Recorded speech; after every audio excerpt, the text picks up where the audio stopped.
Hi guys, welcome to my channel. This is Andy Media TV welcoming you on trending stories. It's no longer news that there is high cost of food products in Nigeria, where people could no longer afford food, where they are finding it difficult to even have 1 meal a day. And recently there was an end bad governance protest, which is anchored on hunger. The citizens are clamoring that they are being killed by hunger because the prices of food has skyrocketed, that they were unable to afford it. So these protests across the country, where people are, are clamoring for government help and support for them to turn things around so that they can be able to survive within the economy. And as you may be aware, that there have been series of issues, going on within the country, especially when it comes to insecurity. Even farmers were unable to go to the farm for the fear of being kidnapped or being killed by, insurgents or kidnappers or bandits and all that. So based on these facts, food production have dropped. So the food security of the country is being threatened. I recall that some period, months back, the government, went into their reserve to gather some grains to cushion, the impact of food scarcity in the country. So all these have been a source of worry. It has been issues of concern that we expect the government to take a proactive action in terms of ameliorating the situation. Based on that, I recall some years back, I was part of, putting up a monitoring and evaluation report on government spending on each sector. Yeah. So we're working on that, and I happen to, handle the agricultural sector. And I think that was some years back, during the President Buhari's administration.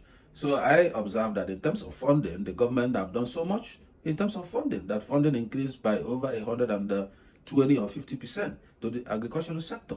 But the issue remains that the growth in the sector then was minute, 0.005% or thereabout. So I became curious, why, despite all this funding? So I delved deeper and I began to understand that insecurity has been a source of worry when it comes to the agri sector in particular. Because as at then, that was when farmers can't go to farm unless they pay ransom, to the Boko Haram insurgents group and the kidnappers and all that, and the bandits. If they don't pay, they can't go to the farm. So based on that, all the seedlings, all the anchor borrowers program supplies and what have you, we are not able, to yield result. So we flagged it that government need to tackle insecurity at that time. So now, all these have dovetailed into where we are today. Hunger. There is hunger in the land. There's no two ways about it. So the point is, what is the government doing to address this problem? Every day you hear the FAC allocation, they shared over 1.something trillion to the 36 states and the FCT. At the end of the day, you see nothing going on across the states, except some few states like Abia, where you can see infrastructural development and the rest of them. Then the next question becomes, what is government doing to tackle insecurity? Because they're still kidnapped, even in the FCT. They come in people's home, kidnap them and all that. So what's going on? The area I want to focus is on food security. All right. Now, there's a good news, coming up from Kaduna State, where the governor, delivered about 500 trucks of fertilizer. According to the governor, there's about 15,000 metric tons of fertilizer, which will be distributed to about 120,000 smallholder farmers. I think it's in a neighborhood of about 240,000 bags of fertilizer, and it will be delivered free of charge to these farmers. Wow, that's wonderful. That's one powerful initiative I've seen one of the governors, do. Because our focus should be, how do we tackle this food crisis? And one way is what Governor of Kaduna State, Senator Uba Sani, has just done. He just did it. Fertilizer is an input. When the farmers get these inputs, they'll be able to go to the farm, put it in their, in their farms, and this boosts, production. And when I can imagine the number of smallholder farmers that will have access to these fertilizers, because it's free, and they put it to use, and at the end of the day, they do their harvesting, and we're gonna see more supplies. And remember, simple economics: once the supply outweighs demand, the price will go down. So the cause of food crisis is because there's not enough food in the first place, coupled with the high cost of energy and high cost of exchange rate, because those that import food, by the time they pay all the tariffs and taxes and what have you, the price of the product goes higher. But recently I know that I think the government through the customs service was talking about, placing waiver on those that import food product. That's another good development. So, but let me focus on the Kaduna State issue now. All right, so Senator Uba Sani, I'm giving you kudos for doing this, and I also hope that you're going to go beyond this in terms of providing other inputs like this, quality seedlings, and also mechanization, having like, tractors, ridgers, harvesters, and all those kind of, machines to, facilitate their work and also enhance, food production. So, and I do hope that there is effective supervision, monitoring, and evaluation on how this product will be distributed and how products will be, tracked to the end. Not that you have distributed it free, some people hijack it at the middle of the way, and the fertilizer at the end of the day don't get to the smallholder farmers as planned. So please follow through this process and be able to, ensure that it yields the result. So let's hear what the governor said. His goal of doing this and his target and all that. Let's watch this clip where he was kind of, will I say, commissioning, the distribution and all that. So we'll look at the video, we'll come back, and then we'll analyze what happened, and then provide some ideas on what the state government needs to do to be able to get things working in his state. Let's look at the video. I'll be right back. Also see the Kaduna State Governor, Uba Sani, who on Monday commenced the distribution of 500 trucks of fertilizer to smallholder farmers across the 23 local government areas of the state, marking the largest of such distribution in the history of the state. The governor, during the event, said that the 240,000 bags of fertilizer will be distributed free to 120,000 farmers in a bid to enhance food security in the state. I am extremely delighted to be here to flag off the distribution of 500 trucks of fertilizer, about 15,000 metric tons, to farmers across Kaduna State. 240,000 bags will be distributed to 120,000 smallholder farmers free. Today marks a significant milestone in our journey toward the revitalization of the agricultural sector and ensuring food security in Kaduna State. All right, welcome back. You've heard what the governor said, the number of fertilizers and the number of smallholder farmers that he intends to, distribute the fertilizer to. And I expect to see more happening, especially in this agricultural sector, because we need food first to survive before we talk about other initiative of, industrialization and all that. So food is key, because they said a hungry man is an angry man. Usually for us to get into all this kind of initiative, you need to develop a plan, a strategic plan on how to deliver this initiative to get the result. All right, you set up your goal, develop like a logical framework where you have your key performance indicators, you have your risks, where you measure the risk, the internal and external risk factors, and you'll be able to have data. How many smallholder farmers do you have? You have mentioned 120. So how do you intend to reach out to them? Usually in this kind of initiative, we reach out to these farmers in clusters. What do I mean? Each of the farmers must have cooperatives. You must belong to a cooperative, right? Rice farmers, we have their cooperative. Potato farmers, we have their cooperative.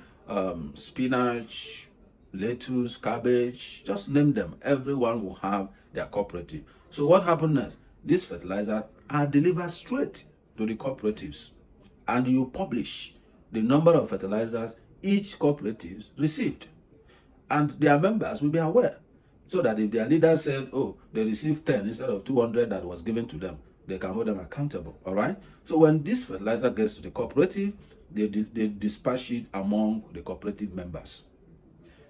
Do not, I repeat, do not give out these fertilizers to ministries for them to distribute. Forget it, is gone. Because the kind of corruption in government ministry, department, and agency is endemic and institutionalized. Reach out to these farmers. From that warehouse where these fertilizers are, they should be delivered straight to the cooperatives formed by these farmers, all right, in their respective clusters. This is how you will get the result. This is how the fertilizers get to this smallholder farmers. Most of them are illiterate in the village. They don't know. Speak to them in the language they understand. The Hausa language they know. Speak to them in that language. Let them know how many fertilizers their cooperative receive. Let them know what the the intentions of government and let them know it's free so that people don't go and rebag it and sell it. That is the reason you must have a monitoring and evaluation team. Their job is not to have access to the fertilizer. Their job is to follow every distribution, to be sure it gets to the smallholder farmers, and to be sure that the smallholder farmers utilize it in their farms. They do routine checks to know where their farms are. I've done all this before. I'm an MIE expert. Then I do all these things, go down to the farm, see the farm myself, see where they use the fertilizer, see the production and all this. We do all these things, and you harvest the data. The information comes back so that we know what happened well and what didn't go well, so that in your next initiative you'll be able to plug those issues in place. Now, having done this, the next step is security. I must guarantee you, even if you give each farmer 1 million bags of fertilizer and the insecurity is high, they cannot go to the farm. It's as simple as that. So the state government needs to partner with the federal government, partner with all the security apparatus to ensure that security is minimized, is handled in such a manner that farmers can be able to go to the farm confidently and do their work. No matter the input, if the security apparatus is not good, the farmers, nobody want to die. That's the truth. Nobody want to die. So you have to guarantee their security. So before there was the agro rangers, that provide security for these farmers and all that. But recall that most of these bandits, insurgents, and the rest of them, they don't come one or two. They come in groups and they outweigh, the few agro rangers that may be with the farmers.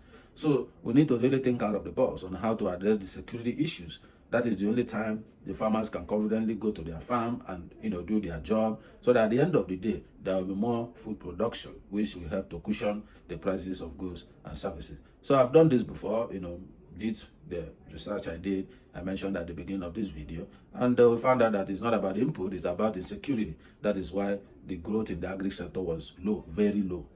All right, so deal with that, look at that angle and tackle it also. And Kaduna has the history of high insecurity issues, banditry, kidnapping, and insurgency and what have you. So this need to be addressed as well. Then the next leg is going to be a kind of providing mechanization, mechanized agriculture. This era of using hoe and machete is gone. So you provide tractors, ridgers, harvesters, and all that, put them together and let these smallholder farmers as a cooperative have access to this equipment. You want to do it free for them, they use it freely and they return it back, or a little token. They can hire it with a little token, as a cooperative, and they use it to do their farming and they return it back, whichever way you want to do it. But that's going to help them cultivate large expanse of land and also harvest it seamlessly. So you're going to look into that, how to mechanize, agriculture for them. Kaduna has massive land. They have massive land. So this can yield great result. At least you can feed your state and then export to other states. That's what it is. So each state needs to now begin to look into how to be self-sufficient in food production, in whatever they have comparative advantage upon. And then from their state, they can now take what they need and push out what they don't need to other states to buy. All right? I think the governor of Niger State is also in this kind of initiative. I saw the other time he procured a lot of tractors and all that to support, smallholder farmers in Niger State. And that's a great initiative. So we expect other state governors to begin to do this. Not when you receive FAC allocation, you rush to brew the change, convert it to dollar, and the money disappears. Begin to think about your state. Begin to think about your citizens. Begin to think about how to make things work. That is it. And the federal government on their own part, we have farmers in the FCT. They need support. They need support. It's not about importing food. Even when you are importing food, you are expending foreign exchange, all right, and which place burden, on your currency, the Naira. So we need a domestic production. So we need to support, as we import into cushion on the interim. We need to have a plan on how to support, our domestic farmers to be able to produce what we need locally. I think during Buhari's regime, it was like we produce what we eat and all those stuff. But today, where are we? Did he do that? No. So government saying a whole lot of stuff and doing nothing or doing little is not helping. All right. So Uba Sani has led the way in this direction. We look forward to see other governors doing similar thing in their respective state. And kudos to the Niger State Governor, who is also doing similar thing in his state. I'm aware of that. So, federal government, you need to support the states in terms of security. You need to ensure there's security so that these farmers can go to farm. Without security, they're not going to do anything, no matter what you give out to them.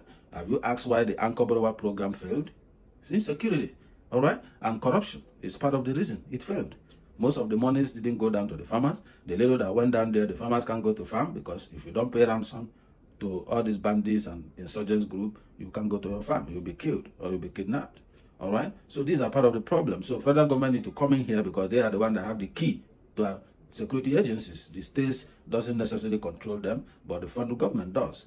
So they have to work in tandem, partner together to address the security problem. All right? So I think there's quite a whole lot to say when it comes to these issues of development and agricultural sector, improvement. So, but I think for now, we follow through what is going on in Kaduna as the distribution of the fertilizer commences in earnest, and then we'll be able to get back to you on the outcome. And we are looking forward that at the end, in the next couple of months ahead, we're going to be seeing more, food supplies coming out, from these states, and then seeing food prices coming down little by little. It's not going to happen overnight, but it's going to come down bit by bit. We're going to see that happen, and then every other state, Plateau State, need to take up this initiative. They have arable land that produces all kinds of stuff like the Irish potato, all this cucumber, cabbage, and the rest of them. It's even tomatoes. So these are kind of things we want to see governors do. Agriculture, agriculture, agriculture. That is the way. When you provide food, when you have food secured, other things can start falling into place. Because from there, you also produce raw materials that is needed for other sectors as well. And I do hope that things will begin to change in earnest gradually, because we want Nigeria to work for every one of us, not for a few people. So, Uba Sani, kudos to you, and please take a dive into other things I've mentioned in terms of security, in terms of mechanization of agriculture, in terms of monitoring and evaluation of the process to be sure that what you want to see is what is happening. So these are part of things you need to do. And then other state governors should emulate this journey, this process, and then key into it to build up their states and make sure they are food secured in their respective states. And then whatever we have left goes to the Reserve Bank, and that's what it is. So federal government should provide necessary support in security, and then we'll see how it goes. Before I leave the stage, I'm going to ask you, put in your comment down below, and then I'm going to respond to whatever your own views are concerning this. And also, don't leave my channel without subscribing to my channel. Like it, share this video, and then subscribe to my channel. I cannot grow this channel without your subscription. I need you to grow this channel. So subscribe to my channel. I will appreciate that. Thank you for spending time to be here. I'm going to see you in my next video. Have a nice day.